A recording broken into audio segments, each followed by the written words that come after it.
So a couple of things.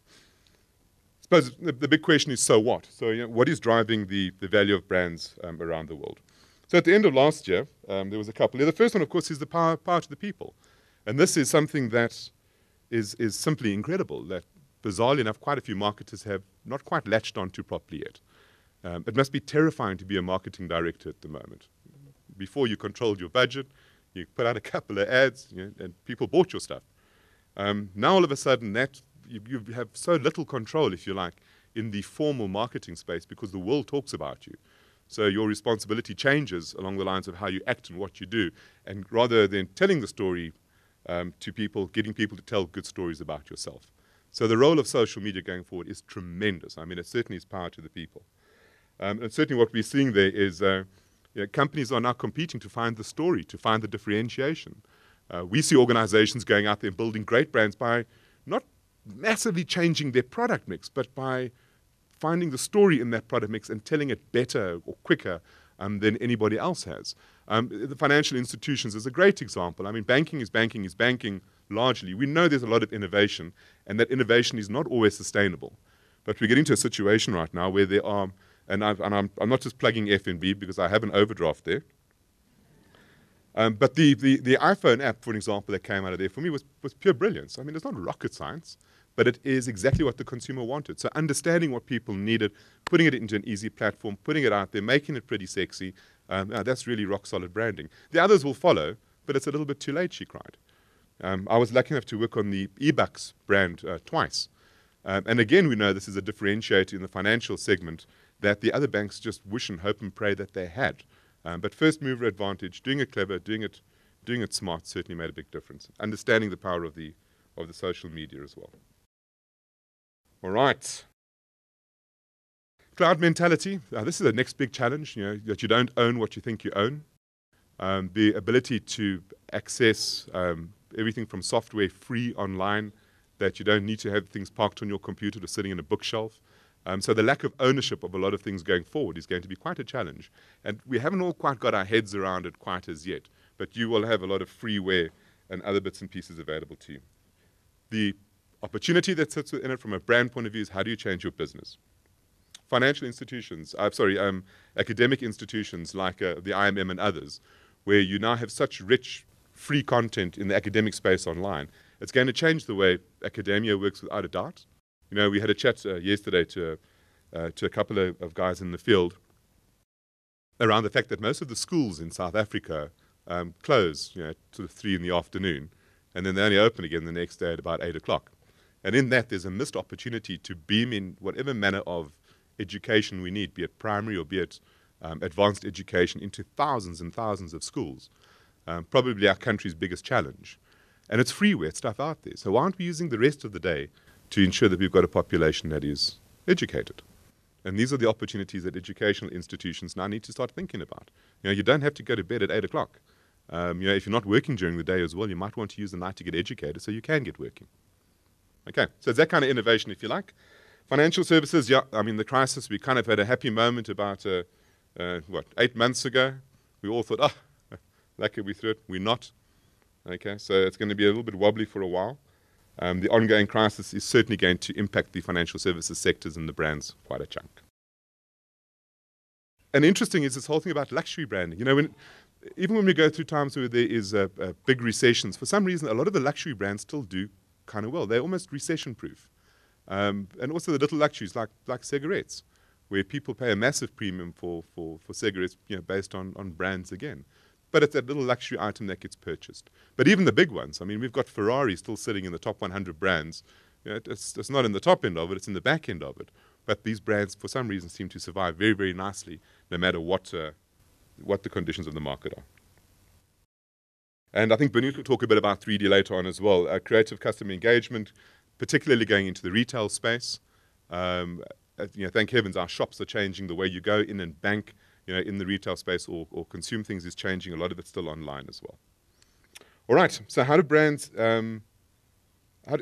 create value? 2 sides to it, very simply. And guys, these are very straightforward. These are very logical, if you like. The first one certainly is your brand strength. So understanding how strong the brand is that you own or that you work with becomes a key component. And your brand strength delivers the business strategy.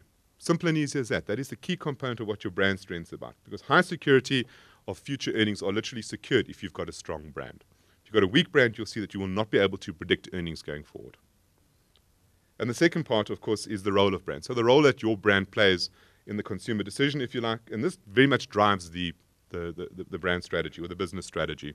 And I mean, Nike did it a while ago, where I suppose Nike started off making sneakers and with Michael Jordan and what have you. It was a pretty small company, actually. But they very quickly realized that the power doesn't sit in the product, it sits in the brand. And they used that to change the entire business strategy. So they went from making sneakers to making golf clubs. When they made racing shoes for Michael Schumacher, for heaven's sake. I mean, how many of those do they sell a year? Okay. But the bottom line is every time he jumped out and hopped in a Ferrari, you saw the swish and the Nike brand got built. So they very, very quickly understood that their brand drives their business strategy, not the other way around. In looking at brand strength, I mean, brand strength obviously measures the risk of your brand, if you like. It's a very simple thing to measure. There are 10 components to brand strength. This sits in the ISO methodology. Some of them, and very importantly, are internal. And this is the thing that people often forget. Branding is not a tactical communications campaign. It's an element of it, but a lot of what your brand is what happens inside the business, first, generally speaking. So when we look at brand strength, we look at 4 internal elements: clarity, commitment, protection, and responsiveness. And clarity is making sure your whole organization knows what your brand's about. If you pick up the phone and you phone City of Johannesburg, do a telephone call there. Good luck with that. Take the afternoon off. But that really hammers the brand, because before you even phone the guys, your hand starts sweating and you're already the murring and you're not quite sure why, okay? And then you go and hold for 20 minutes and then you know why. But in any organization, the clarity of what the brand stands for and how you behave in that organization is absolutely critical. Having a call center and having an 086 number is not the solution. It's just a way to get to experience the brand. The experience on the other side of that telephone line better be good, and the people that are dealing with it better have good clarity as to what the brand stands for and how you behave.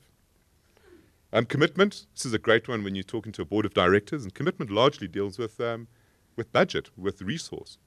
If you're going to build a good brand, you're going to have to commit to spend a pile of money on it. And it's a nervous outing because nothing's guaranteed, but you can't build a good brand or a good marketing position without spending some money on it.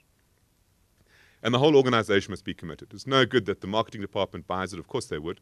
You've got to get procurement, finance, HR, all these guys on board as well. Protection is not just IP protection, it's not just registration. We protect things by having brands in multiple segments or multiple geographies.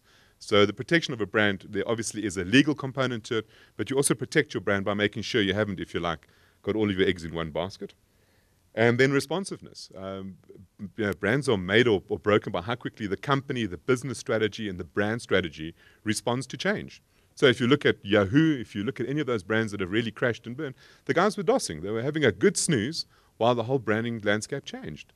And you can't do that. It just doesn't work. So that killed their brand there. External impact differentiation is kind of a no-brainer. You want to be different. Relevant is becoming the biggest thing now. People are not fooled into being marketed to. People want things that are highly relevant to them, and also they have a high element of authenticity. I mean, we like the fact that what we've got is not plastic and cheap. We want things that are authentic, that are what they say. You also can't bullshit anymore. If you go out in the market and say I'm this and someone buys your product and it behaves like that, you're dead in the water. And social media means we talk about it much quicker. By the way, this is not a sweatband. It's a tennis injury. Okay. And then consistency. And consistency very much, guys, please. That's not Pantone 201C, logo bottom left-hand corner nonsense. Okay. Only liars have to be consistent. The consistency that we talk about here is the consistency of everything, including the experience.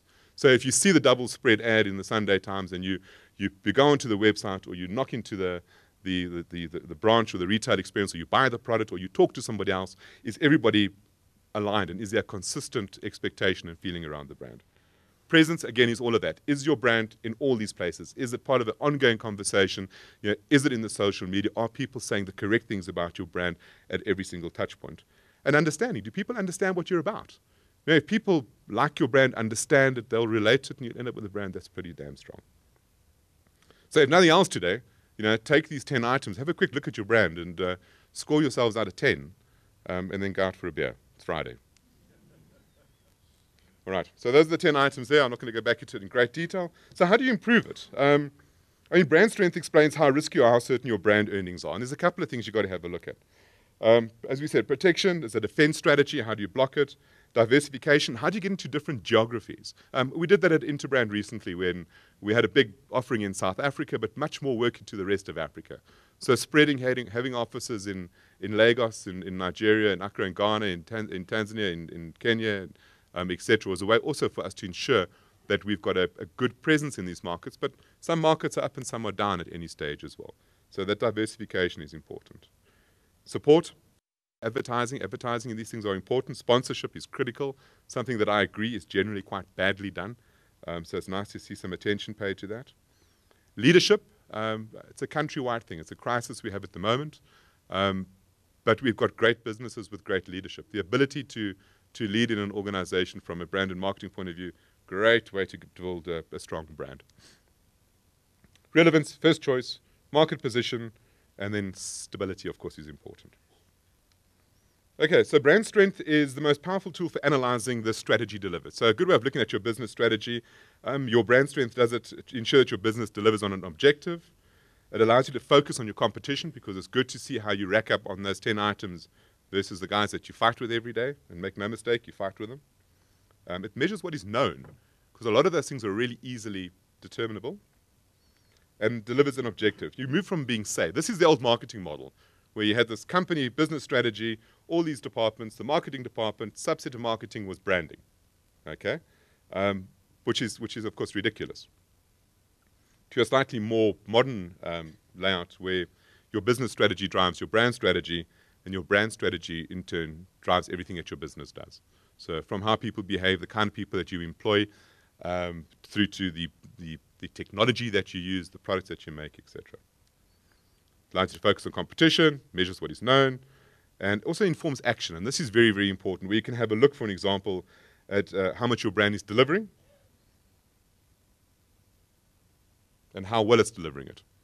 And those two items automatically give you a chance to sit back and have a look at your business strategy, at your brand strategy, for an example, and decide that if your brand strength is up, you're outperforming, that's great. If your brand strength is down, it's deficient, where do you need to spend money on? And you can check this every month. This is not something that takes ages to do. You can check it against your market position, and ultimately you can understand that there's a limit to this. If you've got a very low brand strength, the impact on the value of your brand, of course, is going to be huge, and because there's risk, because people might not buy your product going forward. And of course, if you have a strong brand, it becomes relatively risk-free, as is the case with, for example, Apple at the moment.